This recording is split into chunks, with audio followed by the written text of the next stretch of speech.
Kinilala ang programang Patok ng DZAR SMNI Radio Manila bilang Outstanding Business Program in Radio and Television sa katatapos lang na World Class Global Awards 2025. Samantala, kinilala rin ang husay ng College of Law ng Jose Maria College Foundation Incorporated sa ginanap na Year-End Stakeholders Meeting 2025 matapos na makuha ng JMC Law ang ika-8 pwesto sa buong bansa sa katatapos lang na 2024 bar examinations. Tunghayan natin ang magandang balita na ito mula kay Paul Montibor.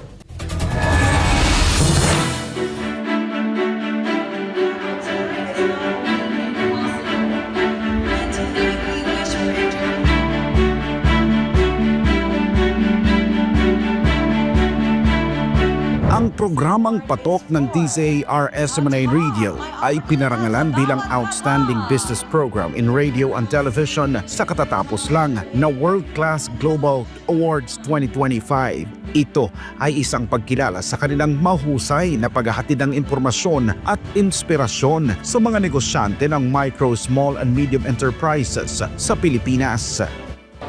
Maraming salamat po sa lahat ng bumubuo ng World Class Global Awards for recognizing Patok as the outstanding business talk show for radio and television.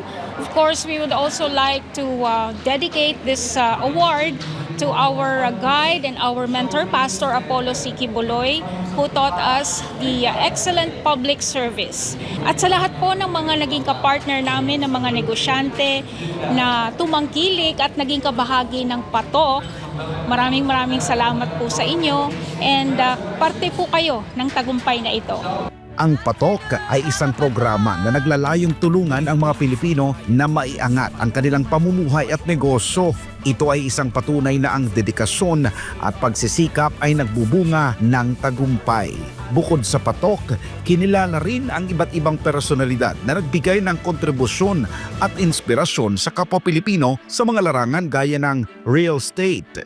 Kasi kung hindi mo passion at hindi mo mahal yung ginagawa mo, hindi ka maging produktibo. Importante po talaga sa bawat transaksyon, sa bawat trabaho, dapat yun yung passion mo. Katulad sa isang negosyo, katulad sa industriya namin. Ang passion ko po is nasa business talaga, nasa sales. Pero hindi ko alam kung ano ba talaga at ano ang dapat. So nakita ko sa passion ko is may maayos na pupuntahan at may maayos na kinabukasan ang aking pamilya sa industriya namin. Dahil nakita ko yung passion ko sa sales eh. Tapos syempre kasama ng pagmamahal. Dahil kung hindi mo mahal yung ginagawa mo, hindi mo magagawa yung best mo. Sa food services, Mahilig akong kumain ng masarap.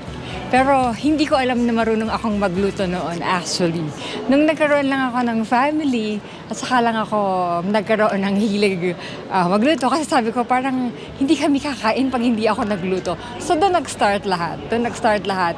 Tapos hanggang naging nagustuhan ko, hanggang naging minahal ko, hanggang naging passion ko na yung pagluluto. Hanggang nagkaroon na ng kristeta. It doesn't mean na hindi ka na magsasucess kung lalabas ka ng profession mo. So, yun. Masabi ko, explore and follow your heart, follow your passion. sa car dealerships, Natutuwa ako kasi kahit na ilang bagyo yung dumating, syempre lalo na kami sa Malabon kami nakapwesto, so binabaha yung lugar. Pero nakakatuwa kasi kahit bumabaha, pumapasok sila. So doon ko na-appreciate yung mga tao ko na talagang loyal sila sa MCARS at yung dedikasyon nila sa trabaho nila na kahit bagyo pumapasok para hindi lang mapabayaan yung mga naiwang trabaho. At the same time, yung mga kliyente namin na naghihintay ng mga asikaso, ng mga after sales namin, ay talagang hindi nila pinapabayaan. Kaya talagang proud na proud ako sa mga tao ng MCARS PH.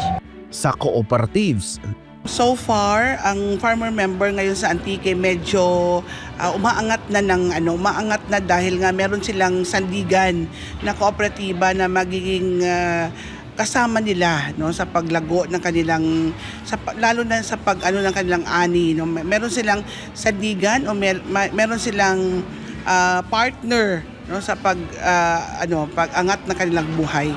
sa World Class Global Awards. Maraming salamat at nakita ninyo kung ano yung paghihirap at ang ni Hamtic Multipurpose Cooperative para maging isa sa mga awardee ngayong gabi. Salamat sa kabuuan ng member ng aming kooperatiba, lalo na sa aming mga board of directors and officers, and of course the management staff na yun ang behind the scene, no? Kung anong nakikita ngayon sa aming kooperatiba at dahil yun, no, sa aming member at sa mga officers ng aming kooperatiba. Sa entertainment, I now understand a lot more reasons as to why Filipinos are so resilient, so friendly. I tell you, you are like the friendliest people and so hardworking that no matter what situation is thrown at any of you, you guys have tenacity to rise above every situation. And to me, I'm very flattered to be amongst all of them, regardless of whatever. You always see them smiling, happy. So that's what I have to say to everybody. Papansin ko, ang daming gusto maging content creator kasi parang more on iniisip nila may pera dito, di ba? Huwag yung munang isipin yon. Darating tayo dyan, basta gusto mo lang yung ginagawa mo, wala kang naapakan na ibang tao, hindi ka nang lalapastangan ng kapwa mo, alam mo, aayon din ang alon sa dagat eh. Makukuha mo rin. Ako hindi ko ina-expect lahat to. Promise. Ako gusto ko lang mag-content.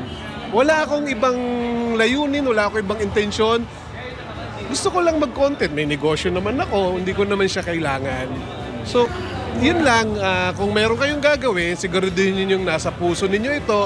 At ano yung layunin ninyo? Ano ba intensyon ninyo? Parang maging masaya din kayo. at sa local governance. Well, natutuwa ako kasi napapakita ng Pinoy na exceptional tayo, magagaling tayo, may kakayahan tayo at hopefully this will inspire more Filipinos to excel, to work hard, to strive and persevere kasi it's achievable, kaya mangyari. And these are inspirational stories of success. So kailangan na bigyan pansin. Kailangan kasi as Filipino, pakita natin na hindi tayo apektado sa mga ganito. Na kailangan, on our own small way, we contribute. Kasi wala naman tayong ibang bansa eh. Pilipino tayo eh. Kapag pinakita natin ang pagiging Pilipino natin dito sa mga panahon ng mga challenges, mapapakita natin yung best natin. And it is during the worst case scenarios, doon nakikita yung best quality ng isang tao. This applies to all. At doon nakikita kung gaano kagaling ang Pilipino. Samantala, isa pang magandang balita dahil muling umani ng pagkilala ang Jose Maria College JMC Law mula naman sa Legal Education Board sa ginanap na Year-End Stakeholders Meeting 2025 dahil sa outstanding performance nito sa nagdaang 2024 bar examinations. Nakuha ng JMC ang 8th place sa buong bansa mula sa naturang 2024 bar examinations. Isang patunay ng dedikasyon at pagsisikap ng paaralan para ihanda ang mga estudyante sa itinuturing na isa sa mga pinakamahirap na professional examinations sa bansa. Sa isa ng pahayag, ikinatuwa ito ng JMC Law Department at agad na pinasalamatan ang founding chairman ng paaralan na si Pastor Apollo C. Kibuloy sa kanyang suporta sa mga estudyante at sa mga programa ng kolehiyo. Ang JMC Law ay nagpasalamat din sa kanilang mahuhusay na propesor sa law na nagtatrabaho ng husto upang matiyak ang tagumpay ng kanilang mga estudyante. Ang pagkilalang ito ay isang patunay ng kahusayang pang-akademiko ng JMC Law at ang kanilang patuloy na pagsisikap na magbigay ng dekalidad na edukasyon sa mga mag-aaral nito. Sa ilalim naman ng gabay ni Pastor Apollo C. Kibuloy, patuloy na kinikilala ang mga magandang adhikain nito para sa bayan na maihatid hindi lang ang tamang balita at impormasyon kundi ang pagbibigay halaga sa dekalidad na edukasyon para sa mga kabataang Pilipino. Para sa Diyos at sa Pilipinas kung mahal, nag-uulat Paul Montebon, SMNI News.